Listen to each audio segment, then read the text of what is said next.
tuned in to Track Talk on Sports Radio 810 WHB. America's largest all-sports radio station presents the #1 motorsports show in the Midwest for over a decade. Track Talk, brought to you by McCarthy Auto Group. Here are the RacinBoys, Scott Traylor and Kirk Elliott. Good morning, race fans. I'm Scott Traylor along with Kirk Elliott. We are the RacinBoys, live from the McCarthy Auto Group studio in lovely Independence. For the next couple hours, we're going to be talking motorsports. That's right, motorsports on Sports Radio 810. And hopefully we're going to paint a little bit better picture than we have seen here in the last week. Before we get going into the show, first I just want to say one thing. I want to apologize for me personally, just me. I'm only speaking of me. Yesterday on Between the Lines, lost my cool a little bit in a debate with Kevin Kiesman. Should have done a better job of keeping control of my emotions. And after listening to that segment yesterday on Between the Lines, quite honestly, I'm a little embarrassed, to be honest with you. And I want to just say personally that I'm sorry if I lost my cool yesterday. I'll try to do a better job here today on Track Talk. Kirk, there's a lot of emotions involved in what has transpired since last Saturday night, the final night of the 410 Nationals at Knoxville Raceway, where Tony Stewart was not in attendance. He was racing in New York and Empire Sprint Car Series race, and unfortunately, most people by now, unless you've been living under a rock, because mainstream media has picked up on it. Just about everybody has had an opinion on it. Some not so flattering opinions of our sport and some of the people in our sport. And Tony Stewart was involved with an accident with Kevin Ward Jr. last weekend. And I'm going to call it an accident because it was definitely an accident in my eyes. And that has been the talk all week, and it has led to Tony Stewart pulling out of Michigan. He's not going to be racing this weekend. Obviously, still distraught over the accident that took the life of Kevin Ward Jr. last weekend. And I'm not sure Tony's ever going to be the same after that accident, as well as Kevin Ward Jr.'s family. A tragedy took place at this track last weekend. And we can talk about it all you want. Right now, if you want to light up the phones, 913-381-0810, 913-381-0810. We'll take some phone calls in this first segment if you call in. We have Lee Spencer, who's going to be talking about how this affects Tony Stewart and his NASCAR team, Stewart Haas Racing. She'll be on with us here in a moment. We're also going to have Tony Bruce Jr. Want the best way to shop online? Click kccars.com. ASCS Short Track Nationals winner. We'll ask him what his opinions are. Again, we're going to bring in some experts in the industry to see what they think is going on. Tony Bruce Jr., one of the top 360 drivers in the country, never minces words. Tony Bruce will be on in the final segment, hour number 1. Hour number 2, we'll have Brian Kopinski. Most people know Brian Kopinski from his hard work with the Badger Midget Series, as well as the National Midget Driver of the Year program, as well as the voice of the Belleville Nationals. He's been on RacinBoys broadcast with the Chili Bowl for several years. He is a very smart guy about open-wheel racing. So we've got a lot of open-wheel racing we're going to talk about this week. You'll be able to hear that, by the way, exclusively on RacinBoys.com, Hour 2. Right. I did say Hour 2, right?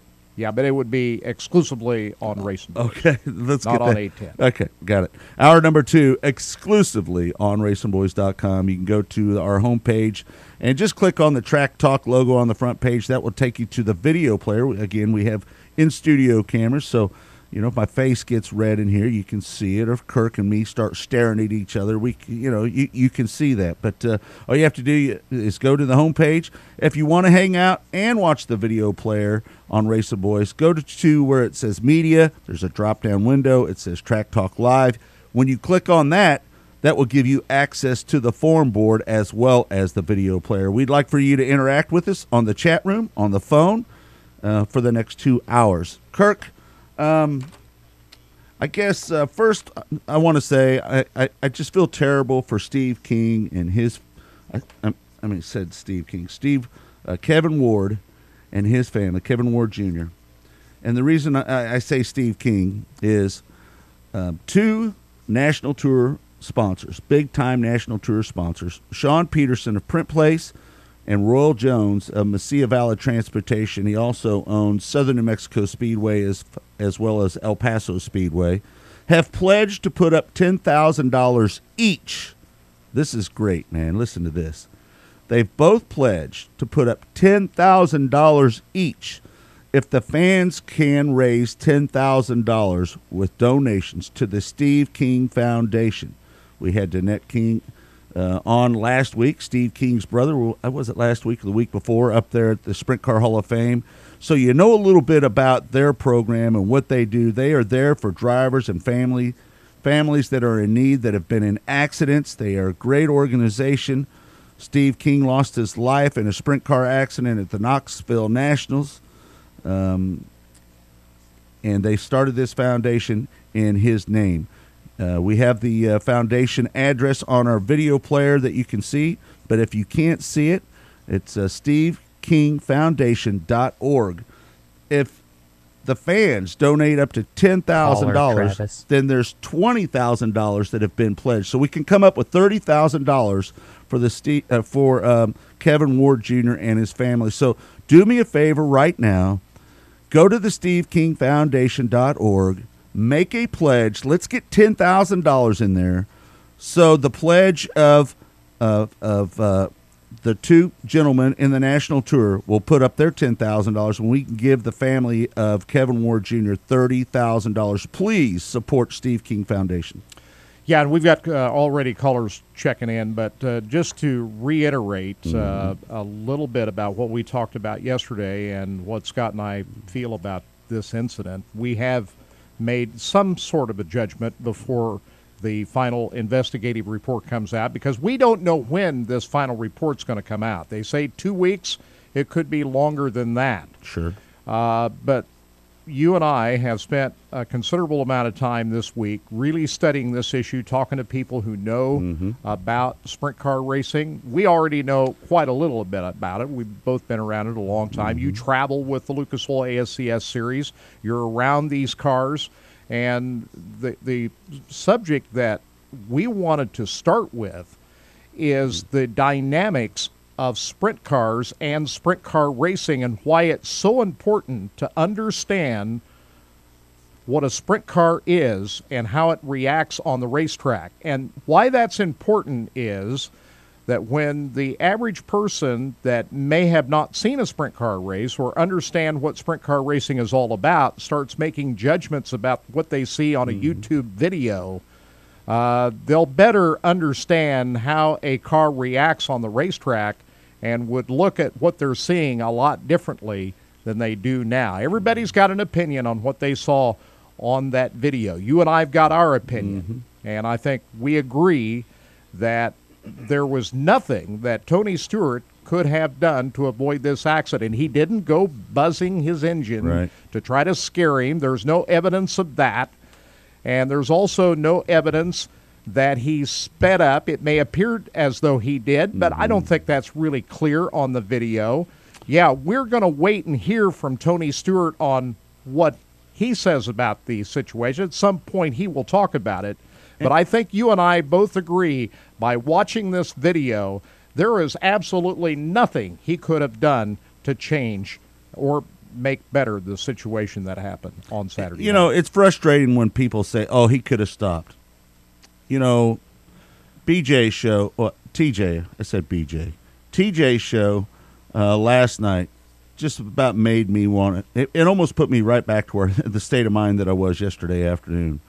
The fact is that unless you know the dynamics of these race cars and how you have to drive them and how you have to steer them and the visibility issues that they have and the difficulty to drive them when they are going slow, when a person says that those excuses are lame and it sound terrible, and that's basically what I heard last night.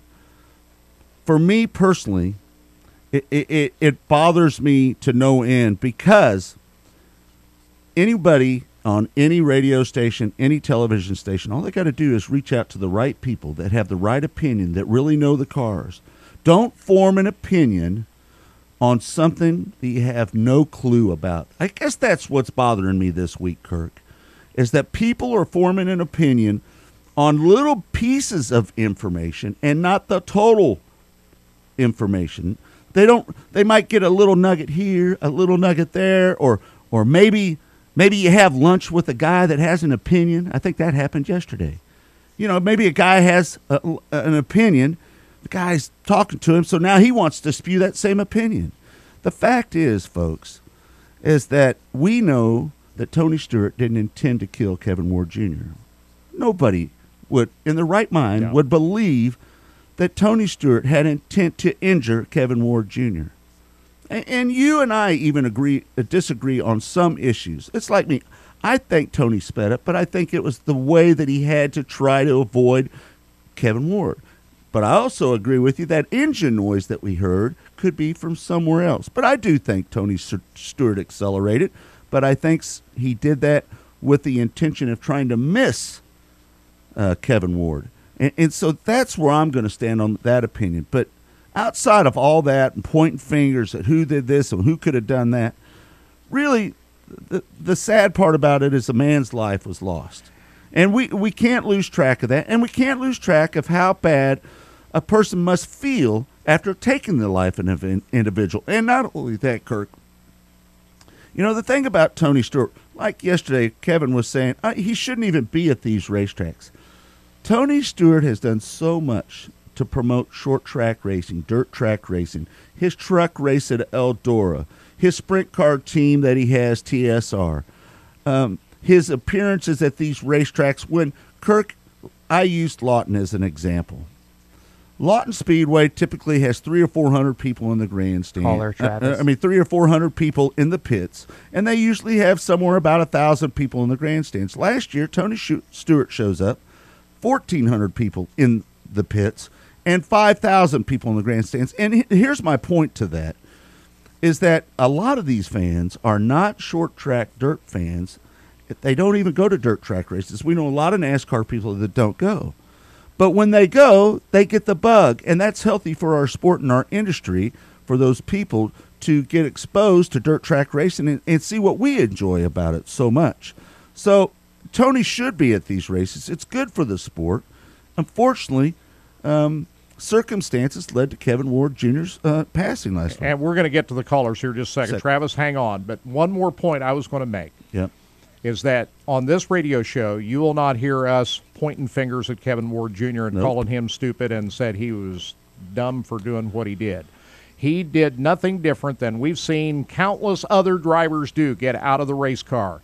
You have to understand what a race car driver is all about. There's a lot of adrenaline pumping through the veins. He's 20 years old. He got out. He had no intention of getting run over out there. He made a mistake. There's no question about that, but we're not going to call him stupid on this radio program. He is an individual that was an up-and-coming racer. He's a good kid. He really was. He's a good kid that didn't deserve to die. From what people say, right. Yeah. And so we want to say that it was just a terrible situation. And all I say to that, Kirk, is that Kevin Ward Jr., the only thing that he did wrong there is put himself in a bad spot. Yeah. But a lot of other drivers could have done the same as you thing. alluded to, I've done it, and anybody that's had any kind of lengthy racing career has probably done it, right? Yeah. We've all had our issues with another driver out on the racetrack. We've all expressed our displeasure towards those people. All right, let's go to the phones. We're going to get them in. Hour number 2, we're really going to crank up the phone calls, but hour number 1, we're a little bit limited, so you're going to have to get in here real quick. 913-381-0810. Travis, you're up first with the RacinBoys. Go ahead, Travis. Hey, how's it going, guys? Hey, it's going well, Travis. Thank you. Yeah, this topic has really got my blood going, too, because, I mean, a lot of people in the media don't, like you were talking about, don't understand short track racing. Yep. They don't understand how to drive the sprint cars. Right. Tony is one of the best cars out there racing. Mm-hmm. Yes, he has a bad image, but never does he want to injure somebody like he did. It was a freak accident. Yep. I'm surprised they haven't seen these accidents before because, like you said, emotions get the best of us, and Tony, I don't think, tried to hit him. No. And personally, I think Tony may never be the same. I'm concerned about that, yeah, Travis. I'm worried No about doubt. that, too. Moses have to be killing him. Sure. Because you don't want to kill anybody on the racetrack. Good call. I mean, you always have issues with people, but you do not want to see somebody lose their life when you're a race car driver. Right. And, like I've expressed, I mean, today's media don't understand. That's why Tony is getting a bad image, and an innocent life was lost. Good call, Travis. Thank you. Very good call. He's correct. Our sport of auto racing has taken a body blow this week. I'm going to tell you. And you and I are compelled to try to defend it because it's really taken some shots from a lot of different areas this week. You know, that's I don't really want to get up on the pedestal about this mainstream media and the inconsiderate coverage of our sport. Nancy Grace, there's so many just terrible reports and opinions about what happened. It's sad that in our world today that people can just throw something up on the wall and see if it sticks. Well, they're so used and to it happens so often, Kirk, that people Caller Steve. they really don't know what the heck they're talking about. So they want to just throw it out there and see if it sticks. Sensational journalism now is the norm. And unfortunately, our sport is getting thrown into that pool this week. What they're used to is covering celebrities where almost always the other shoe drops at some point. There's always something else out there that comes about, Right. Something underneath that is uncovered, and they keep digging on it till they find it. Well, you know what? They've been at it for 7 days now trying to dig into Tony Stewart's past, and guess what? Nothing. They haven't come up with nothing. Yeah. Back to the phones, 913-3810-810, 913-3810-810. Steve. How you doing, Hey, Steve? Scott. Hey, what happened yesterday on Keatsman's show was shameful. Here, a host, and just like you're talking about, he invites an expert on to give opinions, and you do that, and then, the guy tries to haul you down and beat you down like you're a dog or something. Right. I was so upset with that deal. I thought, good grief, you have no right to talk to a man like that. And what happened, and hopefully the sheriff will get it resolved quickly, and everybody can go on with their life. But like you said, it's part of the sport sometimes, and if you're going to be safe, you got to stay in your gosh dang car most of the time, and even that's not safe all the time. But shoot, I wanted to get I wanted to come over there and yell at him on your behalf. Well, yeah, you need to take it up with Kevin personally. I don't want to get into a situation where we're pointing fingers at other hosts. That was his show, and listen, he had us on, Steve, and we're here doing our show this morning. Steve. So. Kirk and I appreciate that. All right, Steve, thanks for the call. Appreciate it. Okay, Scott. Thanks, man. Here's the thing. Kirk and I differ on that. If people want to call in, express what their feelings about what they heard yesterday, I don't really have a big problem with that. But let's not go over the top. You can talk about what was said yesterday. Yeah, we didn't like the screaming part of it. I didn't like it. It bothered me last night. Had a hard time going to sleep. Couldn't hardly get calmed down yesterday. It bothers me because we're passionate about sprint car racing. And we're passionate. There's two things that that we do that I'm very passionate about, right? The local racing scene is number one to me, this local racing scene, though I'm not around it as much as I used to be because of my job out on the road. The people in the local racing community mean as much to me as anything in the world. I haven't forgot about them. I'll always be there for them. And sprint car racing, because, well, quite honestly, Kirk and I, we make a majority of our living through sprint car racing because it just kind of fell out that way. That it's just opportunity came, and we fell into this whole sprint car game. So I have passion for short track racing, dirt track racing, NASCAR, all forms of motorsports. It doesn't matter if it's a modified, a late model, or a sprint car. And when people take shots at our industry and our sport, you can bet money I'm not going to lay there and I'm not going to take it. Just not going to do it. That's what we do. It's been so emotional this week. I mean, you and I know how big of a story this is in racing. and the legal aspect of it still has yet to carry itself out. We don't know really where that's headed. You cannot really predict just what lawyers will do. I know I was on the air yesterday saying I'm 90% sure that no criminal charges will be brought. You know, I slept on that statement last night, and I'm thinking, how can you really predict what lawyers will do? Right. I don't know. Based on what we've seen, they shouldn't bring charges against Tony Stewart, but whether they will or not, I don't think they will. My brain tells me that they won't. What could they charge him of?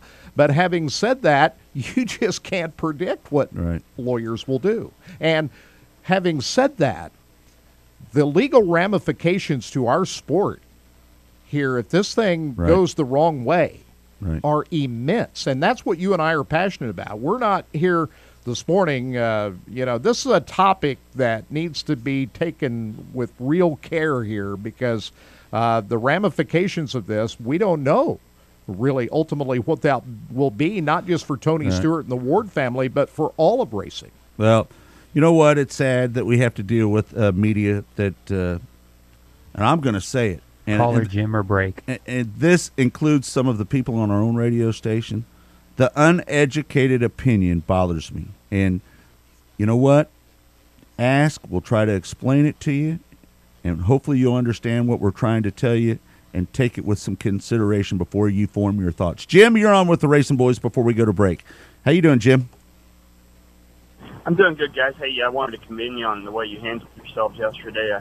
I think I was embarrassed for how you were being treated. I think it was a brilliant display of ignorance and arrogance. I guess the cross between the two. But I had a quick question for you. Yep. I'll be the first one to tell you I don't know a whole lot about racing or specifically sprint car racing. But when you got somebody jump in front of you like that and you turn left, doesn't the back end of the car naturally push out the back as you're turning the corner like that? I mean, what do you do in that situation? You either hit him with the front part of the car or the back part of the car. Yeah, good call. Good question there, Jim. Thanks for it. The fact is that you have to steer the car with the rear tires at a lot. 50% of the time you have to steer the car with the rear tires. And when you have to make quick turns, you definitely have to use the gas pedal.